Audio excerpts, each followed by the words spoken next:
Bom dia, galerinha, bom dia. Então vamos para a próxima aula, Física 2, continuando. Semana passada nós vimos... Semana passada? Não, foi segunda-feira, é verdade. Nós vimos lá a lei geral dos gases, aprendemos volume parcial, pressão parcial, aprendemos, foi tudo lá, equação de Clapeyron. Clapeyron, tá vendo que eu tô treinando a pronúncia. Então, nós estudamos lá a nossa equação de Clapeyron e agora vamos à nossa primeira lei da termodinâmica. Então, quando a gente fala agora da primeira lei da termodinâmica, Wanderson, lei geral dos gases vai ser importante aqui? Não, imagina, não. Você nem precisa saber o que é uma isoterma, né? Uma isobárica, uma isocórica. Não, fica tranquilo. Claro que precisa, né? Então, ó, tá com dúvida naquela matéria? Volta lá, porque vai ser importante aqui, tá? Então, a primeira lei da termodinâmica, a gente vai começar com um fatozinho histórico. Então, por volta do século XVIII, né? É xizinho, aí depois um V, depois é 18, tá certo mesmo. É século XVIII lá. O que aconteceu? Começou aquele processo que você já conhece, né?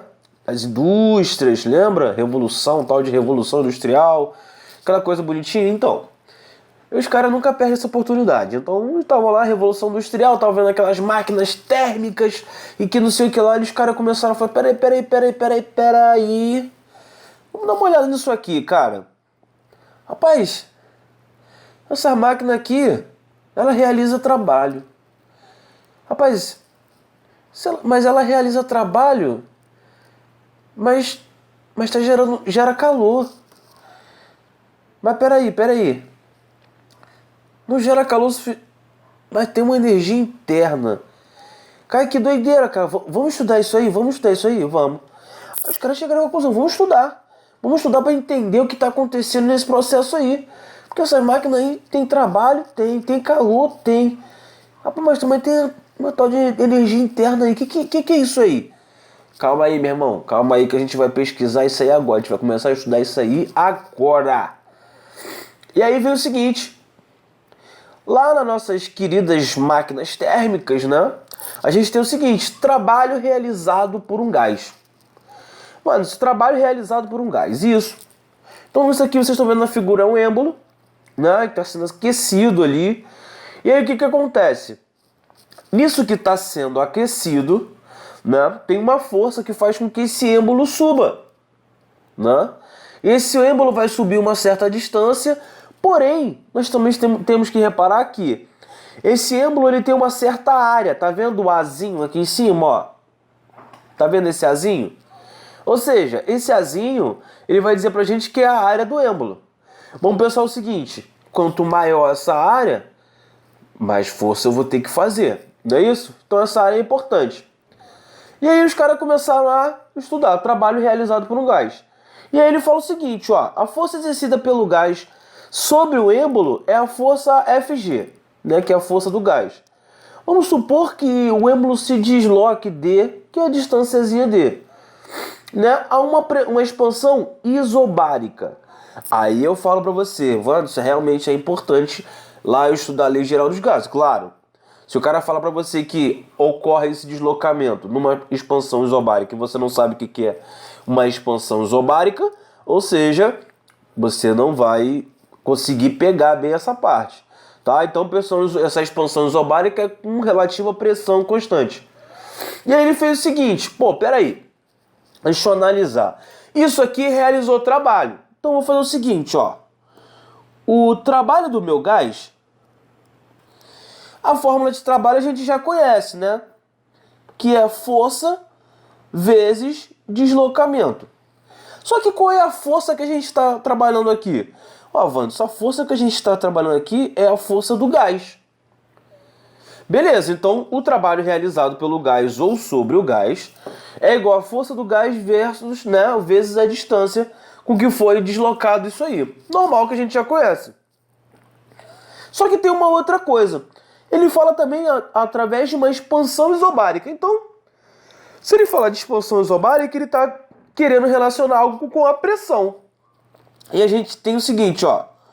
A pressão, né, a gente sabe que é força sobre área. Não é isso que a gente sabe? Pressão não é força sobre área? Só que aqui a gente está falando de quem? Aqui a gente está falando da pressão do gás. Então, ó, a pressão do gás, que é constante, é igual à força do gás sobre a área. Ah, entendi, Ivanson. Então aqui, ó, eu posso dizer que a minha força do gás é igual ao peso do gás, pressão do gás. Quem falou peso? Eu fui lá de fora, eu acho, lá de fora que saiu isso aí. Pressão do gás vezes a área. Ih, Vandes, olha, tô começando a ver uma substituição ali, né? Falei, exatamente. Então, Vandes, quer dizer que o trabalho do gás vai ser igual à pressão do gás, que é constante, não vai me dar problema, vezes a área, vezes a distância. Gente, vamos pensar o seguinte aqui. Área vezes distância. Área vezes distância. Isso vai lembrar o que pra gente?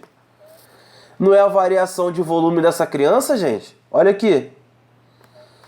E olha só, Vandos. Então, o meu trabalho do gás nada mais é do que minha pressão, que é constante, vezes ΔV, que é a variação de volume. Ah, caramba, faz sentido. Claro que faz sentido, óbvio que faz sentido. Tá? Não vem inventado do nada. Ó, tipo, ó, trabalho é pressão vezes variação de volume. Não, claro que não. Tá aí. Tô mostrando pra vocês de onde vem. Pô, Vando, isso agora faz mais sentido. Claro que faz sentido. Tá? E agora, expansão e compressão isobárica. Vando, como assim expansão e compressão isobárica? Vamos pensar o seguinte.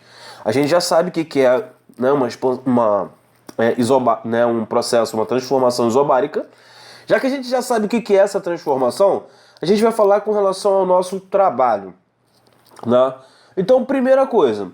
Quando a gente sabe agora aqui, ó, a gente já sabe que a fórmula do trabalho de um gás nada mais é do que pressão vezes ΔV, que é a variação de volume do gás.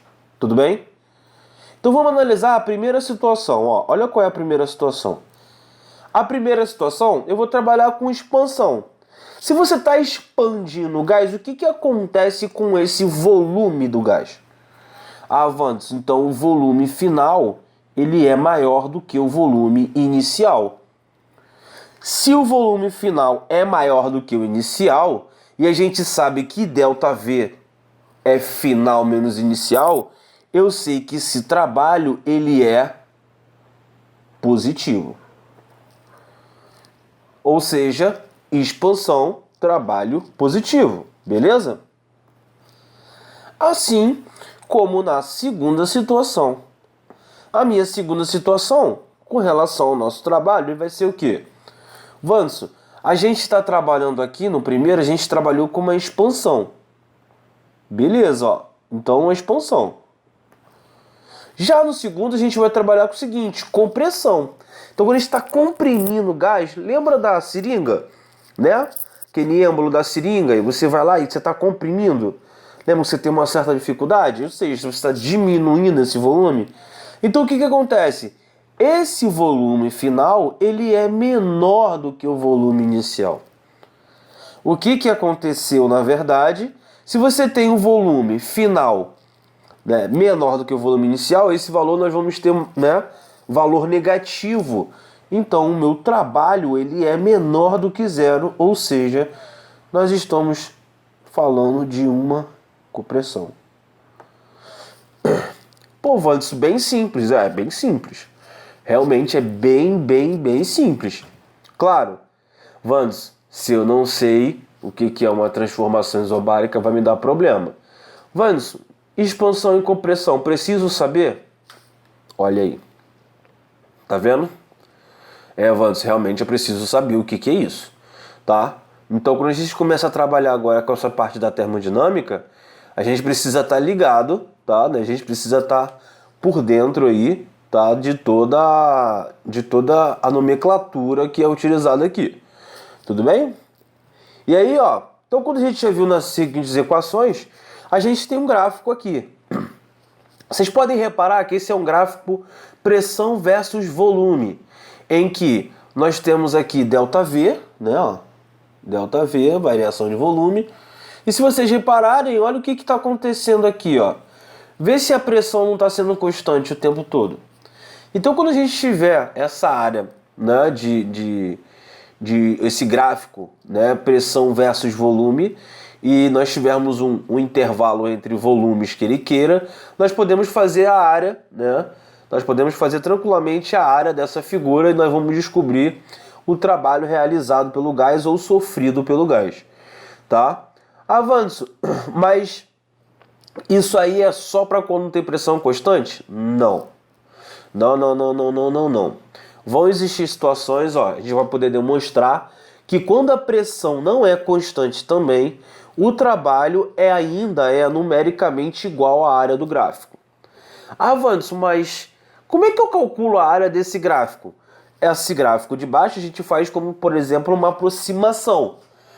Né? A gente vai fazer uma aproximação, por exemplo, ele lembra mais ou menos um trapézio. Ah, entendi.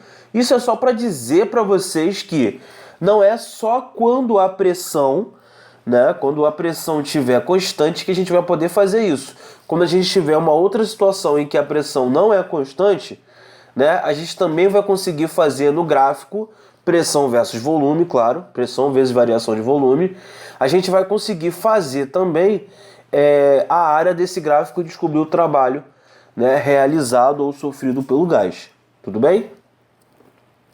E aí, nada mais justo do que, já que a gente acabou de falar, vamos praticar. Nada mais justo. E aí, vamos pensar no seguinte. Exemplo 1, tá aí, ó. O gráfico a seguir mostra a mudança de um gás do estado A para o estado B. Sabendo que 1 atm é igual a 10 a quinta Pascal, determine o trabalho realizado pelo gás na transformação. Ó, determine o trabalho realizado pelo gás na transformação. Ah, mas o que isso quer dizer? Calma, a gente já vai chegar lá. Então a primeira coisa, ele quer saber o trabalho realizado pelo gás. Então, ó, nosso trabalho, né? Qual é o trajeto que ele falou, Vandes? Trabalho de A até B. Ah, mas e se eu fizesse de B para A, Vandes, teria alguma diferença? Então, teria. Qual seria? Calma, vamos devagar. Trabalho de A até B. Então, o trabalho de A até B, Vandes, aqui é bem tranquilo aqui. Eu vou fazer o seguinte, ó.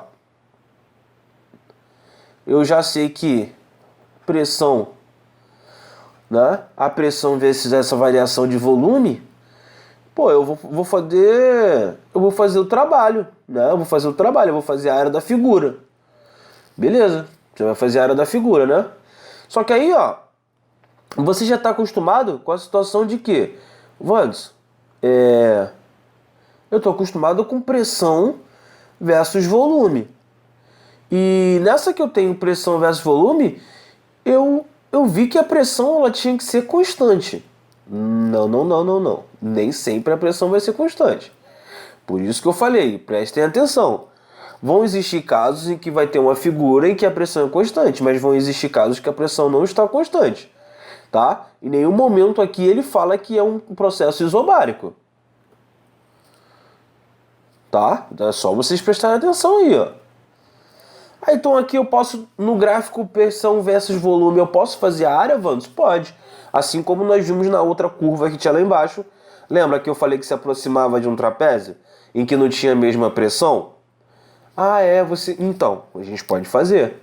Tudo bem? Então vamos fazer a área normal, vamos fazer a área, ó.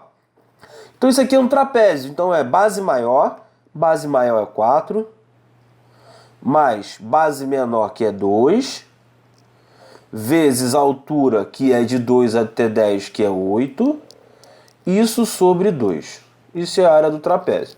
Então base maior 4, base menor 2, altura de 2 até 10 são 8 sobre 2. Então isso aqui vai dar 4 mais 2, vai dar 6 vezes 8 dividido por 2 dá 4, então 6 vezes 4, isso dá 24. Ah, Vando, isso dá 24. Nananina não. Nananina não. Por que que não, Wanderson? Primeiro, eu já fiz o cálculo aqui, mas depois eu ia colocar os valores. Para que a gente tenha trabalho a gente trabalha com joule. Então, para a gente trabalhar com o joule, a gente precisa fazer o seguinte. Primeiro, tá? Primeira coisa, está em ATM. Então, a gente tem que passar isso para Pascal. Como é que a gente vai fazer? Por que que você fez isso depois, Wanderson? Pelo seguinte, ó. Deu 24, não deu? Seria 4 mais 2. 4 mais 2 deu 6. Seria 6 vezes 10 a quinta Pascal. Ah, Wanderson, entendi. E o outro, que é de 2 até 10? O volume está em litros. Porém, o volume tem que ser em metro cúbico, tá? Então, isso vai dar, em relação a metro cúbico, 10 a menos 3. Beleza? Tranquilo agora? Foi? Suave? E aí, ó, vai ficar o seguinte, ó. 24 vezes 10 ao quadrado, né? Isso dá 2,4 vezes 10 ao cubo joule. Ah, agora vai fazer sentido. Ou seja, quando estivermos falando de trabalho, olha que eu vou botar aqui embaixo para vocês. Quando estivermos falando de trabalho, a pressão tem que estar em Pascal. Vou até escrever. Nossa, escrevi igual a minha cara. Pressão tem que estar em Pascal. E o volume tem que estar em metro cúbico. Beleza? Então, quando eu estiver falando de trabalho, eu quero sempre a pressão em Pascal e o volume em metro cúbico. Por quê, Vando? Mas por quê? Um tal de SI, não sei se você lembra. Cara, é importante. Um tal de Sistema Internacional. Então, ele fala isso.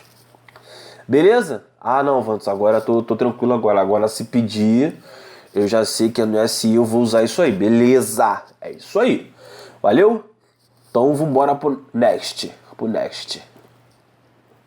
Bom, o nosso agora... Opa, agora é outro. Energia interna. Então, energia interna, Wanderson. Então, ele fala o seguinte, ó. Energia interna é a soma das energias de todas as moléculas de um corpo determina a sua energia interna. Então, eu pego todo tipo de energia de todas as moléculas aí daquelas movimentações, energia cinética, se ela tem altura, energia potencial, e aí com relação à força elétrica também você já tem uma outra energia, e aí quando você soma tudo, isso vai compor a sua energia interna. Então, por exemplo, no caso de um gás ideal, a energia interna ela é proporcional ao que, Wanderson? Ao grau de agitação das moléculas, ao grau de agitação, agitou, energia cinética, ou seja, temperatura. A temperatura. Lembramos, né, vamos relembrar aqui que no estado, né, de gás, o grau de agitação de suas moléculas é bem maior em relação ao estado sólido, em relação ao estado líquido. Então, essa energia é a energia, no caso, digamos assim, mais importante nesse momento, né? Vamos dizer que é a energia mais significante. Agora eu falei. Mais significante é essa energia, que é a energia cinética, porque é a agitação dela. Então, ó, olha que impressionante. Se a temperatura aumenta, a energia cinética aumenta. Claro, Wanderson, energia cinética dessas moléculas gera o meu grau de agitação das moléculas, que esse grau de agitação das moléculas é a minha temperatura, uma coisa óbvia. Eu sei que é óbvia, gente, mas eu tenho que passar para vocês. Aí depois eu vou falar que eu não falei. Não, isso aí é óbvio, Vando, a gente já sabe tudo, entendeu? Eu, Larissa, Eric, Ana, Laís, Ritiane, a gente sabe tudo, Heitor. Não precisa ficar falando essas coisas. Não, eu tenho que falar, gente, eu tenho que falar. que caso algum de vocês tenha esquecido, eu tô só relembrando, tá bom? Então, ó, no caso de um gás ideal, constituído apenas por átomos de gás monoatômico, tá? Então, Vantes, é importante isso? Não, claro que não, imagina. Tô colocando aqui só pra... Gente, no caso de gás ideal, claro, para átomo monômero, ou seja, aquele gás monoatômico, só vai servir para esse, tá? A energia é dada por 3 meios de N vezes R vezes T, tá? Então a minha energia interna nada mais é do que 3 sobre 2 de N vezes R vezes T. Tudo bem? E aí, olha que bonitinho. 3 meios de nRT. E aí ele fala, vamos lá, quem é N? Pô, Vantes, a gente já falou isso lá na nossa querida equação de Clapeyron. Quando a gente trabalhou lá Clapeyron, a gente tinha aquela de pressão versus volume, era igual a N vezes a constante R vezes o T, Vantes. Falei, exatamente. Só que quando a gente fala de energia interna, a gente está falando de 3 meios de N vezes R vezes T. Ah, entendi. Então essa é a fórmula que eu tenho que gravar. Então, essa é uma das fórmulas. Caraca, tem mais? Calma, calma. Você vai ver que é bem mais simples. Você acabou de falar pra mim? Não acabou de falar pra mim? Falou sim, você falou. Vantes, equação de Clapeyron. Você acabou de falar pra mim, não falou? Karina que falou aí. Eu vi Karina falando. Eu vi ela cochichando lá no fundo. Então aqui, ó. Vantes, eu sei que PV é igual a N vezes R vezes T. Pô, se a fórmula de energia interna é 3 meios de nRT, caso eu faça isso aqui, caso U é igual a 3 meios de N vezes R vezes T. Só que, Vantes, nRT é igual a PV. E se eu fizer essa substituição, Vantes? 3 meios de PV. Eu vou ser maluca? Não, claro que não, Karina. Você vai ser uma gênia. Caraca, então eu também vou poder usar isso? Claro, por quê? Se você tem que PV é igual a nRT, né? Onde N é o número de moléculas, R é a constante e T é a temperatura. Se você tem essa pressão versus o volume, ou seja, pressão vezes volume sendo igual a isso, por que você não pode substituir? Claro que pode. Ah, Vantes, então eu tenho essa daqui, mas eu também tenho essa segunda fórmula aqui para ser usada. Sim. Então, quando você estiver trabalhando na parte de energia interna, você pode trabalhar com 3 meios de nRT ou você pode ter 3 meios de PV. Claro, Vantes, porque eu sei que vocês sabem Clapeyron, pô, eu sei que vocês sabem. Eu tô ligado. Você só tem gênio aqui, cara. E aí vem exemplo. É assim, é exemplo. É 2, é exemplo. É 3, é exemplo. Aí depois vai falar, você nem faz exemplo. Claro que eu faço, tá aí o exemplo aí. Tá aí o exemplo aí, ó. Qual a energia interna de 3 metros cúbicos de gás ideal sob a pressão de 0,5 atm? Pô, Vantes.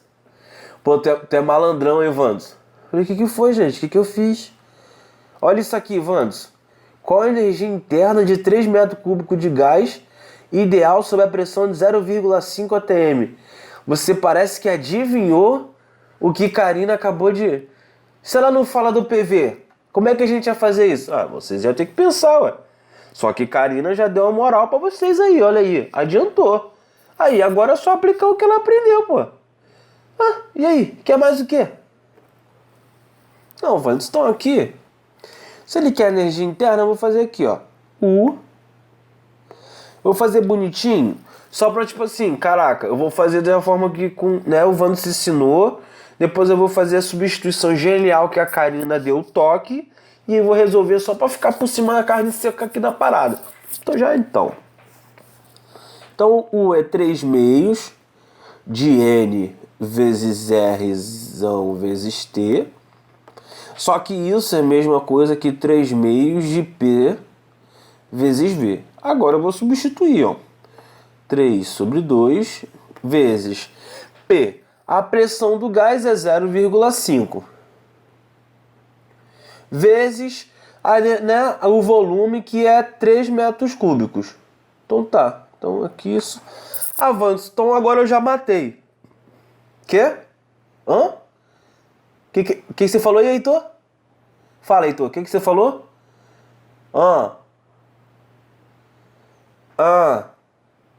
Tá vendo? Tá vendo que eu falo pra vocês que isso aqui é um conjunto? O que eu acabei de falar lá em trabalho lá? Tá vendo? Se não fosse Heitor, vocês tinham errado. Presta atenção, hein? Tá fácil, né? Muito fácil. Mas prestem atenção nas unidades. É aqui que vocês erram. Então, olha aqui, ó. 3 meios vezes 0,5 vezes 10 à quinta. Caraca, mano, você tinha que passar pra Pascal, né? Tu falou mesmo. Aí, tá vendo? Tá vendo? Se não fosse Heitor, vai. Vezes 3. Aí, agora eu vou fazer suave, mano, só. 0,5, então 3 vezes isso, mais aquilo, dá 7,7, divide por 1.250 e vai dar 2, não sei o que lá, 2,25. 2,225. Isso aqui. Vezes 10 ao cubo. E aí isso aqui vai dar 250 joules. Suave. Wanda, você podia ter colocado ali 2,25 vezes 10 ao cubo? Claro, poderia, não tem problema nenhum. Eu posso colocar 2,250 joules? Sem problema nenhum. Para mim, o importante é isso aqui, ó. Atenção. Tá? Atenção com relação a isso. Prestem atenção nas unidades. Wanda, isso é bem simples mesmo, claro, mas se você errou a unidade ali, com certeza ia estar lá a letra A. Letra A ia estar lá, bonitona lá, 0,0225. E vocês, obviamente, olham a letra A e já falam, Jesus, obrigado, vai lá e anota, ia perder a questão, tá? Então presta atenção com relação a isso. E agora nós vamos entrar. Primeiro a gente tinha que entender a questão do trabalho, depois a gente tinha que entender a questão da energia interna, né? Agora a gente vai começar a trabalhar com a nossa primeira lei da termodinâmica, tá? Então aí, ó, primeira lei da termodinâmica. Lembra que eu falei com vocês lá, século XVIII? Olha aqui, vou ler uma historinha para vocês rapidinho. Quando as primeiras máquinas a vapor foram construídas no início do século XVIII, que eu falei, Revolução Industrial, ainda não sentia certeza sobre a natureza do calor. Era uma coisa meio vaga a questão, né? Então, no entanto, em meados do século XIX, a observação do funcionamento dessas máquinas, juntamente com as tentativas de tentar aperfeiçoar, os caras foram vendo os experimentos e falaram assim, calma aí, mano. Cheguei a uma conclusão aqui. Primeiro, o calor é uma forma de energia. Calor é uma forma de energia. Por quê? Cara, à medida que eu forneço mais calor, ela trabalha mais, ela produz... Opa! Ih, rapaz, isso é energia. E outra, a energia total do universo se conserva, ou seja, é constante. Mas uma forma de energia pode se transformar em outra. E aí vem aquela nossa querida segunda sentença que vocês vão falar muito, que é o princípio da conservação da energia. Mais à frente, quando a gente começar a estudar a parte de energia mecânica, energia cinética, energia potencial, gravitacional, energia potencial elástica e outros tipos de energia potenciais, que nós já vimos em Física 3, a gente vai ver que normalmente a gente não perde energia. Nós transformamos. Nós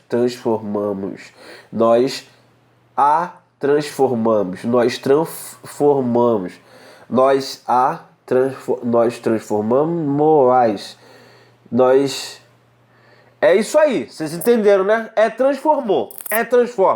Vocês entenderam aí, né? Desculpa aí, Carol, foi mal, desculpa mesmo. E aí, com a nossa primeira lei da termodinâmica, vejamos seu significado. Vamos lá. Imagine um sistema, um conjunto de corpos qualquer, e ele vai receber uma certa quantidade de calor. Recebeu lá certa quantidade de calor. Parte desse calor vai ser usada para quê? Para que realize trabalho, né? E o restante do calor? O restante do calor, ele fica armazenado no sistema. Quem é esse calor que fica armazenado no sistema? É a energia interna do cara. Então, depois dessa revolução industrial, que os caras tentaram melhorar os maquinários, tentaram fazer com que eles produzissem mais, né, fossem mais eficientes, e os caras começaram a pensar, pô, calma aí, quando eu forneço uma certa quantidade de calor, ele realiza uma certa quantidade de trabalho.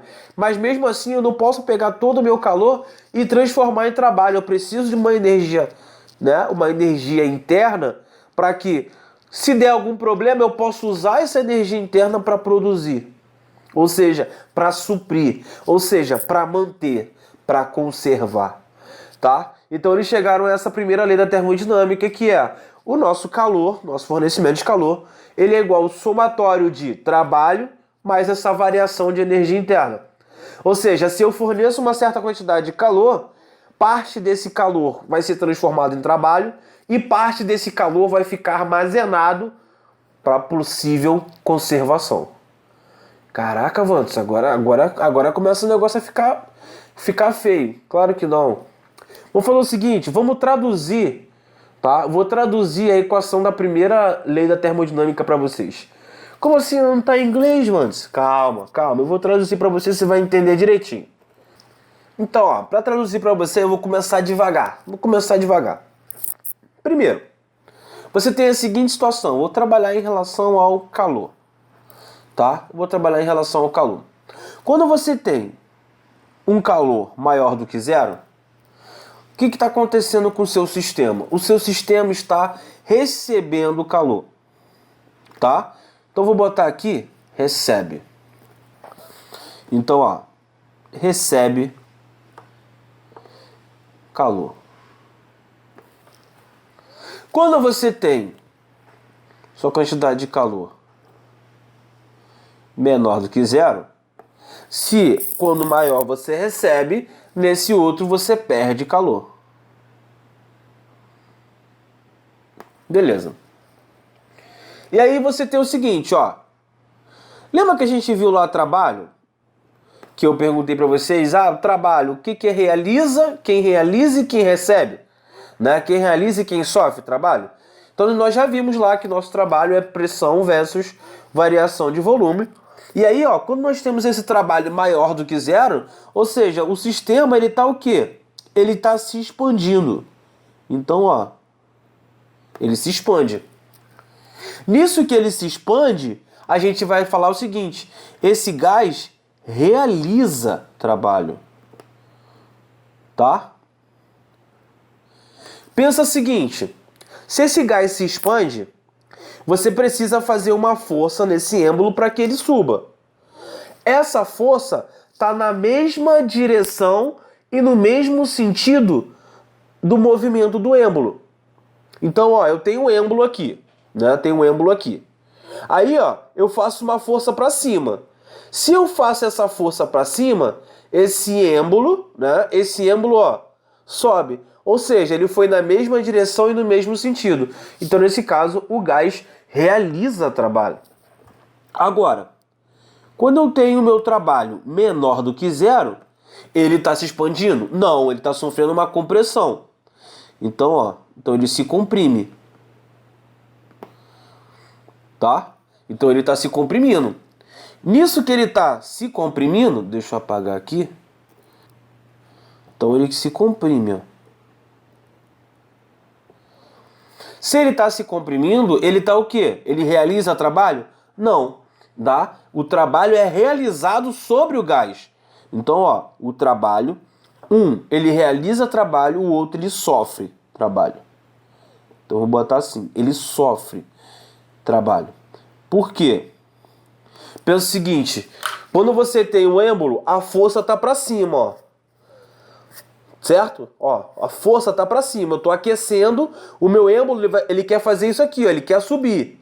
Só que aí faz o seguinte, ao invés de subir, tem uma outra força contra que faz com que ele desça. Ou seja, forças estão na mesma direção, porém o sentido é oposto, ou seja, o gás está sofrendo trabalho. Ele não está realizando, ele está sofrendo.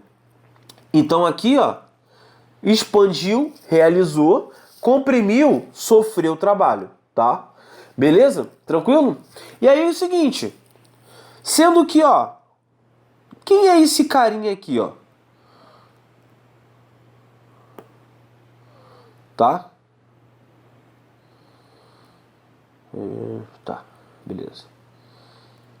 Quem é esse carinha aqui? Não é o nosso U? Não é o nosso U? E quem é o U? O nome já está dizendo, né? Variação de energia. Então, ó, a nossa variação de energia, né?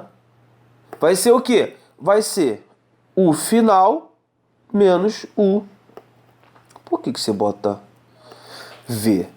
Então, o ΔU é U final menos U inicial. Beleza? Se a gente tem ΔU maior do que zero, concorda comigo que a energia interna final é maior do que a energia interna? Gente, eu cismei com esse V. É U, cara. Ó, se a gente tem ΔU menor do que zero, a gente vai ter que UF é menor do que U. Isso. Inicial. Foi? Faz sentido? Então, ó, quando a gente tem lá a nossa... Vou botar aqui de novo, caso vocês já tenham esquecido, ó.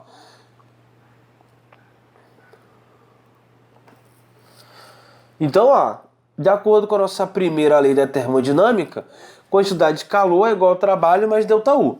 Então, o que eu preciso saber? Se o calor é maior do que zero, ele está recebendo o calor.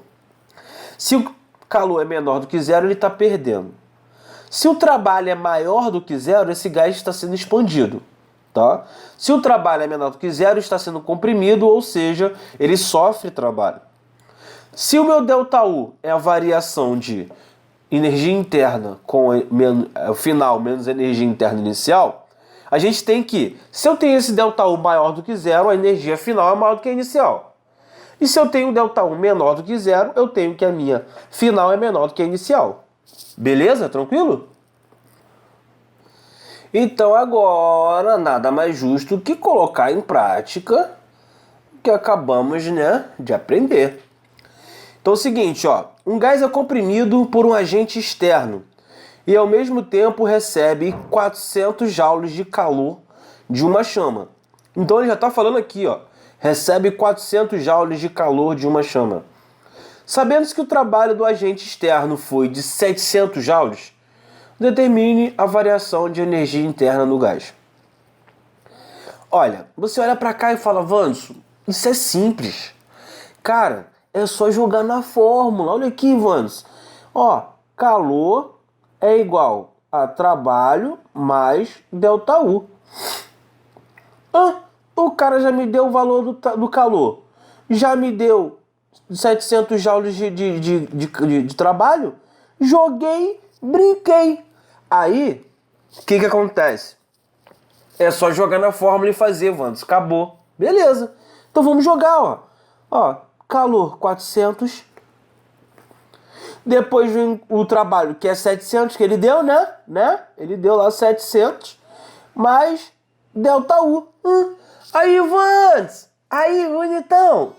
Vamos lá, gente. Um minutinho de silêncio, por favor. Um minutinho. Já se foi mais um candidato. Já se foi mais um candidato. Perdeu, guerreiro. Perdeu. E que isso, Vantos? Que isso, é molinho? Perdeu, guerreiro. Acabei de falar pra você, querido. Aqui, olha só, olha pra cá. Pra que o Titio falou isso tudo pra você? Ó, pra que o Titio falou isso aqui, ó? Pra que o Titio falou isso aqui? Falou à toa? Claro que não, meu anjo. Você vai usar aqui, ó. Olha aqui, olha pra cá. Eu vou até deixar aqui. Pra vocês, por favor, não errarem isso aqui.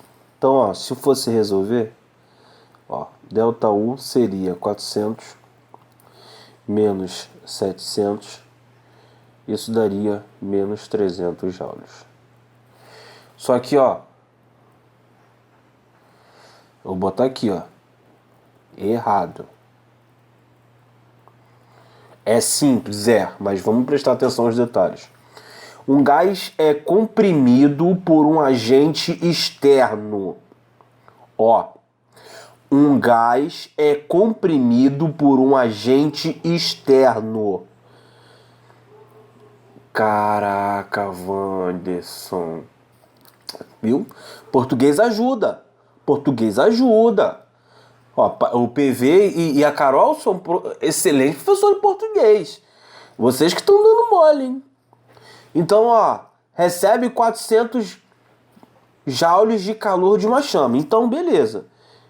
Calor, 400. Suave. Sabendo-se que o trabalho do agente externo foi de 7... Wanderson, eu entendi. O trabalho tá gerando ali uma compressão. Compressão do trabalho é negativo. Então não é 700 joules, é menos 700 joules. Caraca, é mesmo, Wanderson. Agora você pode usar a fórmula, ó. Então, ó, 400 é igual a menos 700 mais ΔU. ΔU é igual a 1.100 joules. Pô, é mesmo, né, Wanderson? Dei molinho. Esse aqui é o certo, tá? Esse aqui é o certo. Por quê? O cara já fala, o gás é comprimido. Então, por que eu falei isso? Ó, se o gás está sofrendo uma expansão, ele está realizando o trabalho é positivo. Agora, se eu tenho uma compressão, né, o trabalho é menor do que zero e ele vai sofrer trabalho, é um agente externo. Por isso que eu falei todas essas informações, né? Não basta apenas jogar na fórmula e vai descobrir um valor. Tem que saber como jogar e qual jogar e por que jogar. Tudo. Ai, galerinha! Então, você gostou do nosso vídeo? Então, inscreva no nosso canal. Então, para o vídeo, valeu!